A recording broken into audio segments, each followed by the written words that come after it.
Eluru collectorate వద్ద Andhra Pradesh trade union అనుబంధ సంఘాల జాయింట్ యాక్షన్ కమిటీ ఆధ్వర్యంలో భారీ ధర్నా నిర్వహించారు.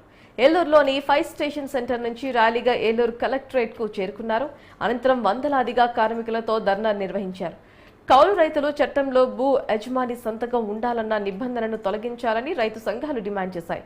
విశాఖ ఉక్కు ప్రైవేటీకరణకు విరివించాలని తెలిపారు. అంతేకాకుండా రైతుల పేదల పాలిట ఉరితాడు కాగల ఎలక్ట్రిసిటీ బిల్లును ఉపసంహరించుకోవాలని తెలియజేశారు. అదేవిధంగా పోలవరం ప్రాజెక్టు నిర్వసితులకు సమస్యలను వెంటనే పరిష్కరించి బాధితులకు పరిహారం చెల్లించి పునరావాసం కల్పించాలన్నారు.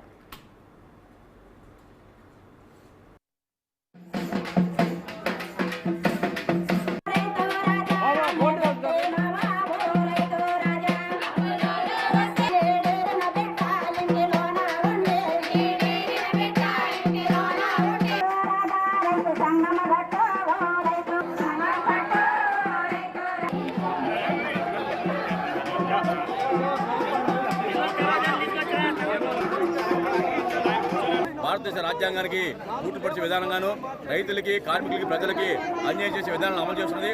దానికి వ్యతిరేకంగా జరుగుతున్న ఈ ఆందోళనలో ఈరోజు ఏలూరు నగరంలో రైతులు, కార్మికులు, వ్యవసాయ కూలీలు, ప్రజలు పెద్ద ఎత్తున ఈ యొక్క నిరసన కార్యక్రమాలు పాల్గొన్నారు. దేశవ్యాప్తంగా 500 జిల్లాల కలెక్టరేట్ దగ్గర ఈ ఆందోళన జరుగుతుంది.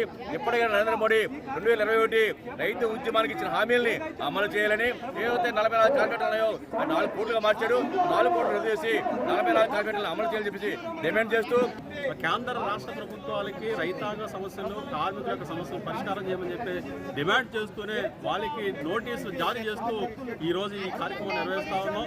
దేశవ్యాప్తంగా రైతులు, కార్మికులు పెద్ద ఎత్తున లక్షలాది మంది వాళ్ళు రోడ్డెక్కి ఆందోళన చేస్తా ఉన్నారు. మోడీ ప్రభుత్వం చాలా దుర్మార్గం వ్యవహరిస్తూ ఉంది.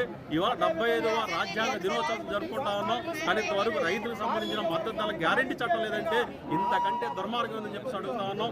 కార్పొరేట్ కంపెనీలకు రుణాలు మాఫీ చేస్తున్న మోడీ ప్రభుత్వం ఆత్మహత్యలు చేసుకున్న రైతులకు రుణాలు ఎందుకు మాఫీ చేయడం చెప్పి ప్రశ్నిస్తా ఉన్నాం.